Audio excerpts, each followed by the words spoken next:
عالمی سطح پر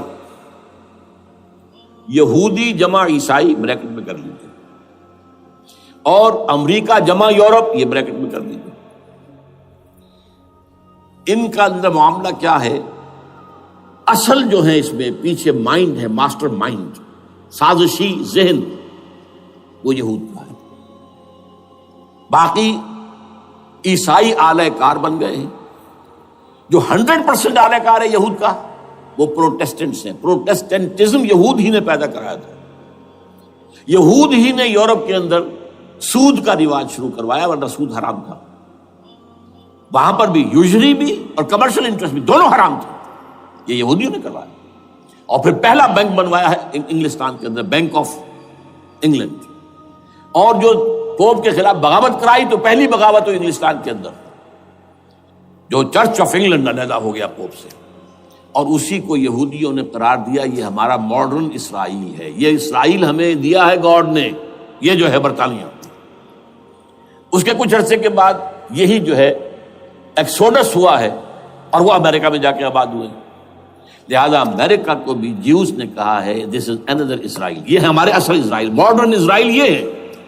اس لیے کہ جو انہیں وہاں پر اقتدار حاصل ہوا، جو قوت حاصل ہوئی ہے، جس قدر دولت انہوں نے وہاں جمع کی ہے، وہاں کے جس طریقے سے جکڑ لیا ہے حکومتوں کو، فرنگ کی رگے جہاں پنجے یہود میں ہے۔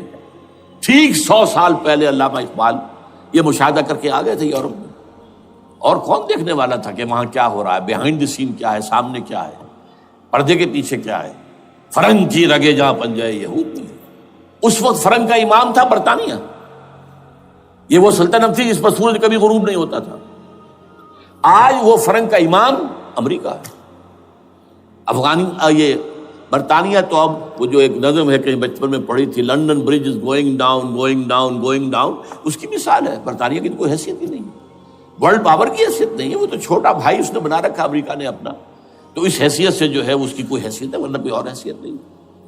بہرحال ان دونوں میں یہ ہے کہ پیچھے ماسٹر مائنڈ، سازشی ذہن، پلاننگ، اسکیم ساری یہودیوں کی۔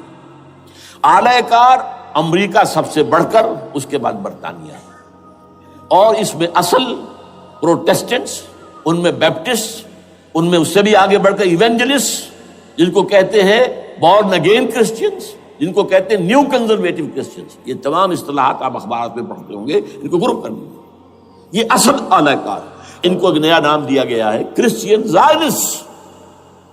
ایک یہودی زائنسٹ ہیں، سارے یہودی زائنسٹ نہیں ہیں، بہت سے یہودی ہیں جو یہ زائنسٹ کے مخالف ہیں۔ چنانچہ میری ہیوسٹن میں ملاقات ہوئی تھی ڈاکٹر وشو گرانٹ، بہت بڑا پروفیسر ایمیریٹس یہودی، لیکن یہ کہ اس نے کہا، بڑے اجتماع میں کہا، ہمارا اجلاس تھا وہاں پر، ہم نے یہ جو ہے بلایا تھا، ایک یہودی، ایک عیسائی اور ایک مسلمان، تینوں جو ہے وہ تقریریں کریں۔ اس نے کہا تھا کہ وی آر ناٹ سپورٹنگ اسرائیل۔ اس نے وہ عیسائی جو آیا ہوا تھا پروفیسر، اس کی طرف they are supporting Israel, we are not supporting Israel. اسی طرح میری جو ہوئی تھی round table conference, round table, اس میں ایک یہودی پروفیسر تھے، وہ ہسٹری کے پروفیسر، میں نام بھول رہا ہوں ان کا، انہوں نے کہا آئی ایم اینٹی زائنزم، میں زائنزم کے خلاف ہوں۔ تو زائنزم جو ہے اصل میں ایک سیکولر یہودیوں کی تحریک ہے، اور اس کے سب سے بڑے سپورٹرز کرسچین زائنسٹ وہ امریکہ میں بیٹھے ہوئے۔ تو یہ ہے صورتحال۔ یہ جان لیجئے کیتھولکس جو ہیں یہ اتنے پرو یہودی نہیں ہیں، اب رفتہ رفتہ وہ بھی اس کے اندر آ کر شامل ہو گئے۔ یورپ جو ہے زیادہ کیتھولکس، رومن کیتھولکس۔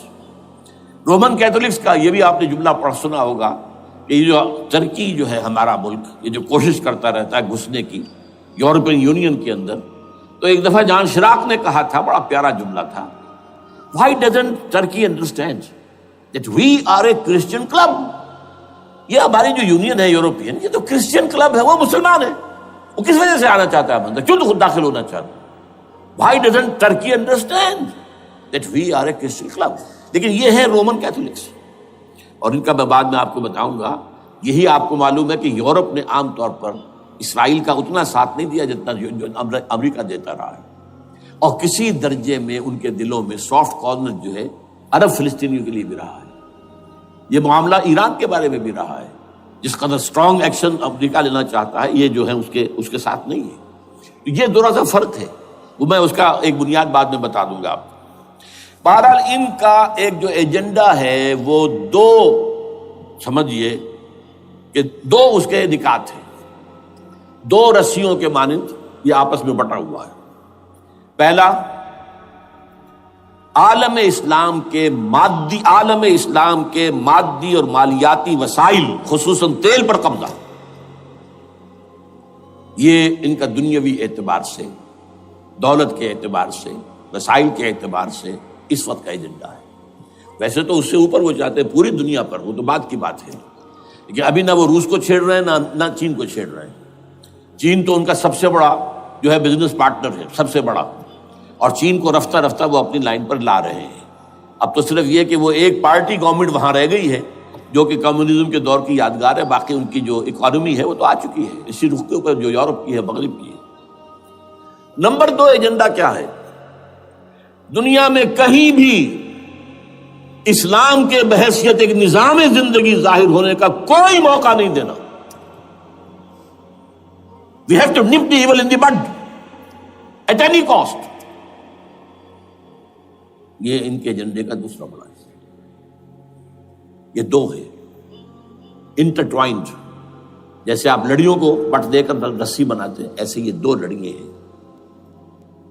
اسلام کا پولیٹیکل سوشو اکنامک سسٹم کہیں نہ آ جائے دنیا میں، ہو نہ جائے آشکارا شر پیغمبر کہیں، یہ ابلیس نے کنکلوڈ کیا ہے۔ وہ جو ابلیس کی مجلس شورا ہے، ہو نہ جائے آشکارا شر پیغمبر، کہیں ایسا نہ ہو کہ پیغمبر کی شریعت دنیا کے سامنے آ جائے، پیغمبر کا نظام آ جائے۔ الحذر، آئین پیغمبر سے 100 بار الحذر، حافظ ناموس زن، مرد آزما مرد آفری، یہ معاشرتی نظام ہو گیا۔ موت کا پیغام ہر نوع غلامی کے لیے، نہ کوئی فخور و خاکہ نہ گدائے رہنشی، یہ سیاسی نظام آ گیا اور کرتا ہے دولت کو ہر آلودگی سے پاک و صاف، منعموں کو مال و دولت کا بناتا ہے امین۔ تم دولت کے امین و مالک نہیں ہو، اور اس سے بڑھ کر اور کیا فکر و عمل کا انقلاب، بادشاہوں کی نہیں اللہ کی ہے یہ زمین، ان الارض للہ۔ یہ نظام کہیں نہ آ جائے دنیا، یہ ہے جس پہ کہ وہ خطرہ محسوس کر رہا تھا۔ اور اس کے بعد یہ کہتے ہیں، یہ تو تھا عصر حاضر کے تقاضے، لیکن یہ کہ صورتحال کیا ہے؟ ہو نہ جائے آشکارا شر پیغمبر کہیں، ہے یہی، یہ معاملہ اس طرح رکھو کہ خود مومن ہے محروم یقین، یہ غنیمت ہے کہ خود مومن ہے محروم یقین۔ ہمیں اگر کوئی سہارا ملتا ہے تو اس سے کہ مومنوں کو بھی، نام نہاد مسلمانوں کو بھی اپنے اس نظام پر یقین نہیں، وہ نماز پر یقین رکھتے ہیں، روزے پر رکھتے ہیں، زکوٰۃ کو بھی دو بھی اللہ تعالیٰ جس کو توفیق دیتا ہے، حج کرتے ہیں، عمرے کرتے ہیں، یہ ہے سب، لیکن یہ کہ یہ غنیمت ہے، چشم عالم سے رہے یہ پوشیدہ یہ آئین تو خوب۔ وہ ابلیس کہتا ہے کہ یہ آئین چشم عالم سے پوشیدہ رہنا چاہیے، یہ غنیمت ہے کہ خود مومن ہے محروم یقین۔ ہمارے لیے جو ہے اگر کوئی سانس لینے کی جگہ ہے وہ یہ ہے، حوصلہ افزائی اگر ہے تو اس میں ہے کہ خود مومن محروم یقین ہے، اس کے سامنے وہ راستہ ہے ہی نہیں۔ اب لیجئے یہودیوں کے ایجنڈے کو میں تجزیہ کر رہا ہوں۔ سب سے پہلے world bank, IMF، globalisation, TRIPS, ان تمام ہتھ کنڈوں کے ذریعے عالمی مالیاتی استعمار جو بظاہر امریکہ کا ہوگا حقیقتاً یہود کا ہوگا۔ یہودیوں کے نزدیک پوری نوع انسانی حیوانوں کے مانند ہے۔ They are not human beings, they are goyams, they are Gentiles۔ یہ انسانی شکل میں حیوان ہیں، اور جیسے حیوانوں کو ایکسپلائٹ کرنا، استعمال کرنا انسانوں کا حق ہے، گھوڑے کو آپ باندھتے رہے ہیں نا ٹانگے کے آگے، اور بیلوں سے آپ ہل جتواتے رہے ہیں، تو جیسے یہ حق ہے ایسے ہمارا حق ہے پوری دنیا کے جو ہے وسائل ان کو کھینچیں۔ ہاں جیسے گھوڑے اور بیل کو بھی کوئی نہ کوئی دانہ تو ڈالنا پڑتا ہے، چارہ تو دینا پڑتا ہے، تو ان کو بھی کچھ دو۔ یہ پوری نوع انسانی ورکرز بن کر رہ جائے، حیوان بن جائیں، بالکل شہوت کے غلام بنا دو انہیں، اخلاقی اقدار کا بیڑا غرق کر دو، خاندانی نظام کو تہوبارہ کر دو. یہ باقاعدہ جو protocols of the elders of the Zion تھے ان سب میں موجود ہے لکھا ہوا، جو 1897 میں انہوں نے پاس کیا اپنا پروگرام بیسل میں، سوئٹزرلینڈ کا ایک شہر ہے. Protocols of the elders of the Zion, ان کو حیوان بنا دو، بس حیوانوں سے کام لیتے رہو. ہاں ان کی کمائی کا کچھ حصہ ان کے لیے چھوڑ دو، وہ بھی زندہ رہیں، وہ بھی آخر کام کیسے کریں گے، اور اصل جو ہے ملائی کھینچ دو اپنے اس نظام کے ذریعے سے. World bank, I M F, stock exchange, TRIPS, globalisation, اس کے ذریعے سے عالمی مالیاتی استعمار. نمبر 2، ایک ہے ان کا ایجنڈا، یہ تو عالمی ہے. دوسرا ایجنڈا کیا ہے؟ وہ لوکل ہے. وہ کیا ہے؟ گریٹر اسرائیل کا قیام، جس میں مصر کا سارا زرخیز علاقہ شامل ہوگا، جو ڈیلٹا کا علاقہ کہلاتا ہے اس کا، جہاں کے اس وقت کے بادشاہ نے، حضرت یوسف علیہ السلام کے زمانے کے بادشاہ نے، وہ فرعونہ کے خاندان میں سے نہیں تھا، وہ عرب تھا. عربوں ہی سے کسی وقت کوئی قوم آئی تھی جو کہ مصر پر قابض ہو گئی تھی. اس نے حضرت یوسف کے خاندان کو لا کے وہاں آباد کیا. بہترین جشن کا علاقہ کہلاتا ہے، بہترین. وہ کہتے ہیں ہمارا ہے، ہم رہے وہاں پر کئی 100 برس تک رہے. عراق ہمارا ہے، وہاں ہمیں قید میں رکھا گیا، نبوکدنضر لے گیا تھا. عرب کا شمالی حصہ جو ہمارا ہے، وہاں خیبر میں یہودی قلعے تھے، اور وہاں مدینے کے اندر جو ہے 3 قبیلے یہودی تھے جنہیں محمد نے صلی اللہ علیہ وسلم نے وہاں سے نکال باہر کیا تھا. یہ جارڈن یہ ترکی کا بھی کچھ حصہ ہمارا ہے. باقی پورا لبنان اور پورا فلسطین، یہ سب اس کے اوپر بنے گا ایک greater Israel. This is there local agenda. اور اس کے لیے ضروری ہے ایک بہت بڑی جنگ. ایسے آسانی سے نہیں ہو جائے گا. آرمگیڈون، جس کو حضور نے فرمایا الملحمۃ العظمیٰ، الملحمۃ الکبریٰ، بہت بڑی جنگ، جس کی خوفناکی اور تباہ ناکی کا اندازہ اس سے کیجئے. حضور فرماتے ہیں کہ اگر ایک باپ کے 100 بیٹے یا ایک دادا کے 100 پوتے ہوں گے تو ان میں سے 99 ختم ہو جائیں گے، ایک بچے گا. اور ایک جگہ فرماتے ہیں اتنی اموات ہوں گی، اتنی لاشیں ہوں گی کہ ایک نفاست پسند پرندہ جو ہے، جو گندگی پہ نہیں اترنا چاہتا. ایک تو ہے یہ کوے، چیلیں، گدھ، وہ تو گندگی ہی کی تلاش میں ہے مردار کھانے کے لیے، وہ تو لاشوں کو نوچ رہے ہوں گے. وہ پرندہ جو ہے نفاست پسند پرندہ، وہ نہیں اتر سکے گا، اڑتا اڑتا چلا جائے گا، لیکن لاشوں کا سلسلہ ختم نہیں ہوگا، یہاں تک کہ تھک ہار کر لاشوں پر گر جائے گا. یہ دور نہیں ہے، اس لیے کہ اس پر متفق ہیں یہودی بھی اور عیسائی. پروٹسٹنٹس، عیسائی اس کے اوپر پوری طرح متفق ہیں. آرمگیڈون، جسے آپ 3rd ورلڈ وار کہہ لیں، الملحمۃ العظمیٰ کہہ لیں، الملحمۃ الکبریٰ کہہ لیں حضور کے الفاظ میں، یہ آئے گی. اس کے نتیجے میں گریٹر اسرائیل بنے گا.